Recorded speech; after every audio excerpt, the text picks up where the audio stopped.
Dracarys, is that what she says? Dragons, fire! Wow! Okay, I got something funny to tell you. My name's Mark, I love the internet, and I'm gonna review Game of Thrones, Season 7, Episode 4, 64, whatever that means. I haven't had a chance to look it up yet.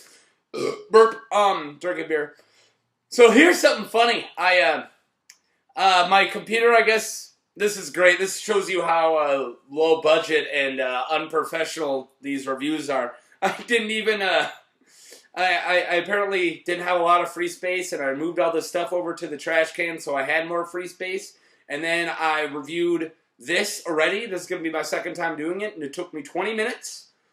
I'm going to try to make this one quicker. So far, I'm failing. It took me 20 minutes, and then it didn't stay because I forgot to empty the trash. So hopefully, let's do this. This is my second time talking about this, so I might have it down now. So, the way this works, click like, subscribe, do all that shit. Tell me what you thought of this episode. And yes, there's 9 of you people who are going to watch. I'm aware of that. I don't care. Fuck, I do this for me. And well, I guess for you 9 people, you're nice. My name's Mark, by the way. I'll put it right here somewhere. Let's do this. So I like to do non-spoilery synopsis right away, and then I'm going to end it in a rating between 0 and 5. Alright, non-spoilery synopsis. There's a couple reunions that are pretty great. Lots of, I'm going to get into this later, but kind of fan service going on in this episode. Does that mean it's bad? No. That's not what I said. I said that there's a lot of fan service going on. This is a really cool episode. There's a lot going on in this episode that I really like. The ending is really great. There's a scene on Dragonstone between Jon and Daenerys that was really great. And there was a lot of Winterfell stuff that are really great. So, this is a good episode. I do have some problems. But, yeah, without any spoilers, go watch it. You're going to get a lot of good action towards the end. And a lot of cool personal moments. I'm going to give this a 4.5 out of 5. Boom. Get out of here. Fuck off, guys. I'm going to spoil now. I'm going to get into it. So I'm going to start north of the wall. Or not north of the wall. There's nothing going on north of the wall in this episode. But I'm going to start on the wall. Then I'm going to move down. And I'm not really sure if Highgarden is lower than King's Landing. So I'm going to do King's Landing, and then Dragonstone, and then Highgarden. There was nothing in Citadel this episode. This is the first time we didn't see anything in Citadel. Lots of characters missing, but it's because it was a pretty big episode. So, just about these guys. So anyways, let's start at Winterfell. Arya shows up, and D&D, Dan and David, spoke in the After Thrones a little bit. You get after the credits if you watch this on TV, which I did. They said that Arya's return to Winterfell was a lot like Odysseus returning after the Odyssey. Yeah, I don't know. I don't know what the fuck they're talking about. I don't. I mean, I know everything about Odysseus returning back. She wasn't gone that long. She wasn't gone, whatever it was, fucking 10 or 15 years. Maybe I don't know everything, but she wasn't gone as long. She didn't have a giant beard. No one recognized him, and he had a giant beard, and he had to fucking, like, string a bow and shoot it through axe heads to get everyone to know it was him. What is he talking about? This? Nothing like that. Just a couple guards didn't believe her, and she fucking snuck on by. Way to make shit way more big and grandiose than it really was, guys. Jesus. Anyways, not trying to downplay her coming back, but it wasn't no fucking Odysseus coming back. It was stupid. So, anyways, moving on from that, really cool reunion between Sansa and Arya. Sansa's like, man, I've had it rough. And Arya's like, yeah, I had it rough. And they're like, cool, let's not talk about it. And I was like, yeah, you guys probably shouldn't. It would make shit really awkward if either of you guys knew what you guys went through. And then she's like, oh, by the way, Bran's here. And she's like, really? What about Jon? Ah, Jon's gone. Oh, of course he is. Can't have every Stark together. Maybe we can. Hopefully we do soon. Although I really like Stark being Jon down in, well, technically he's not a Stark. Well, technically he is. He's technically Targaryen Snow Stark in that order. But anyways, I I do like him being down in Dragonstone.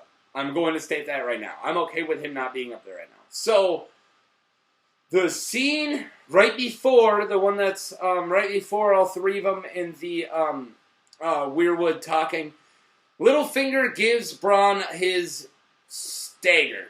Bran. His dagger. That's stupid. That's very stupid. That's my biggest negative of this whole thing. Very stupid. Doesn't make a lot of sense. Like, even Sansa's like, if he did that, he has a reason. What the fuck's his reason? What's his plan right now? What is it? Can you give us a hint? It's hanging out in the corner and smiling at people. That creepy smiling and kind of like being creepy. Nobody likes him. He doesn't have a friend in the world. Do the Lannisters still talk to him? God, I don't know.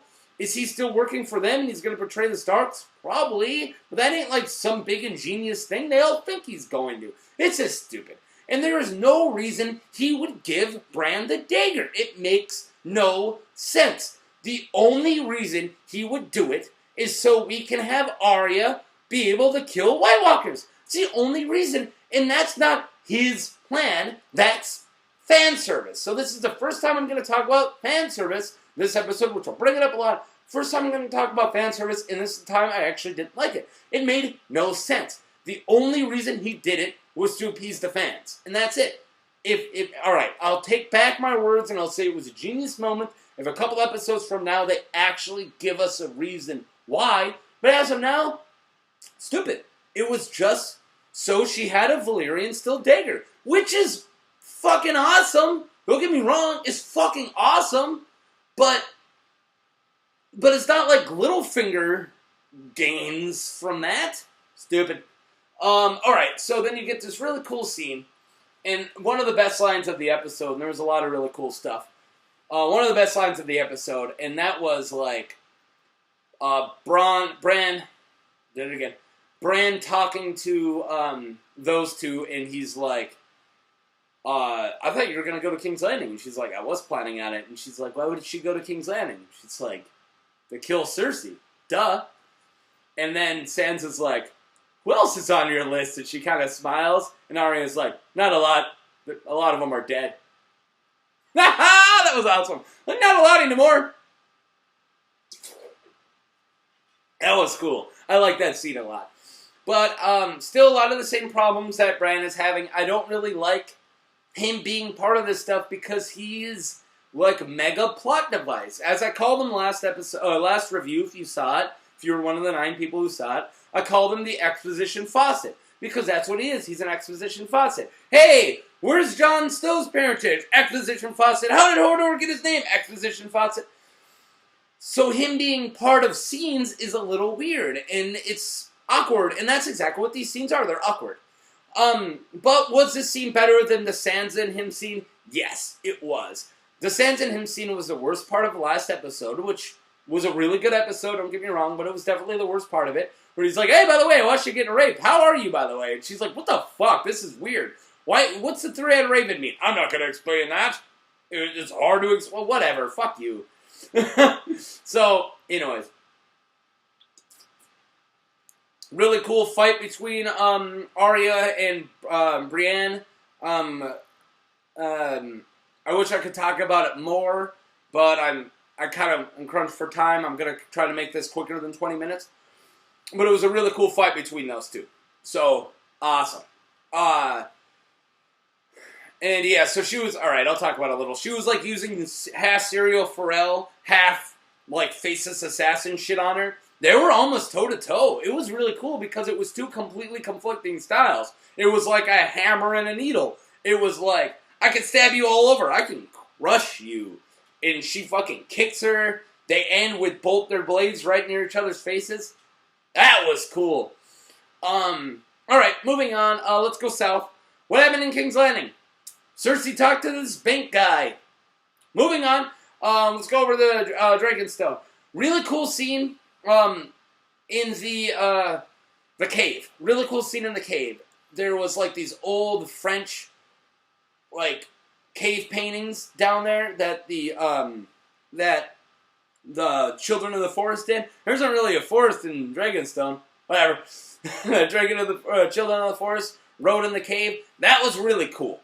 And the chemistry, not to just talk like a shipping fanboy here, but the chemistry between those two, Jon Snow and Daenerys, is amazing. I really thought they were going to kiss. Every time she moved towards him, I was like, again with the fan service, but still. But how convenient was her, like, blah, blah, blah, blah, blah. I don't know, I guess I'll give you dragon glass. And he's like, look, the gods literally told you to.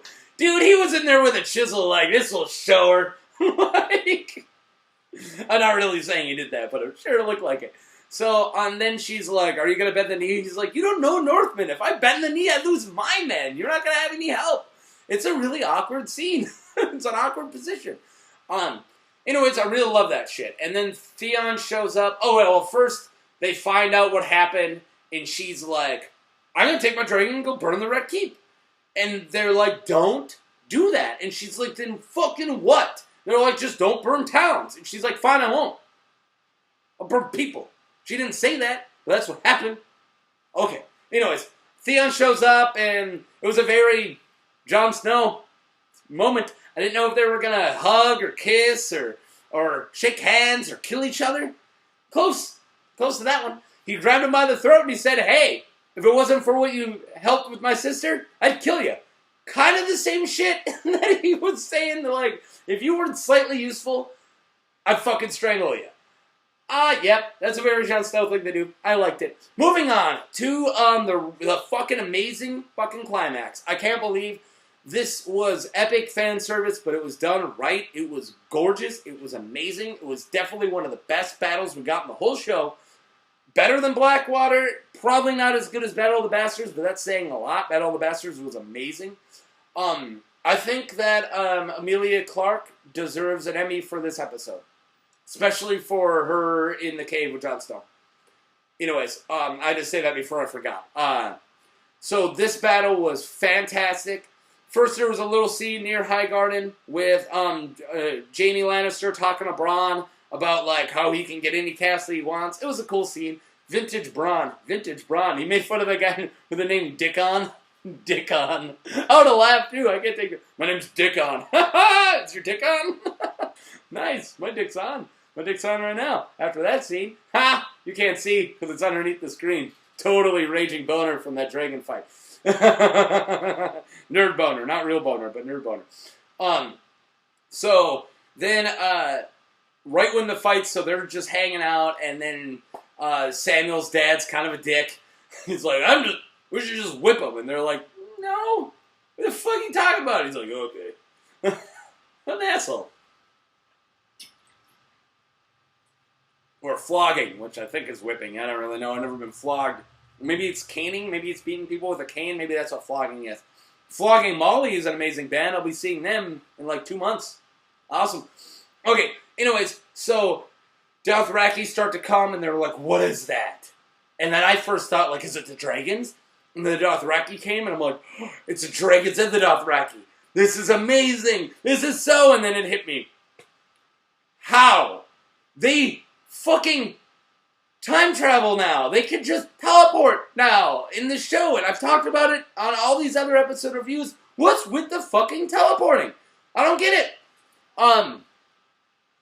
Give me a sec here. But yeah, what's with the fucking teleporting?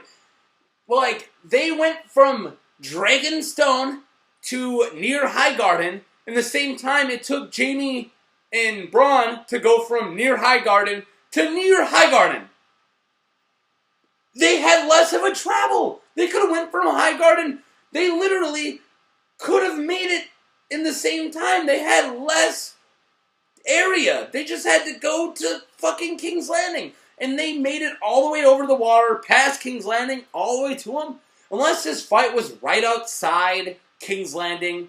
That's stupid. Bullshit. But okay, don't let that take away from the amazing scene we had.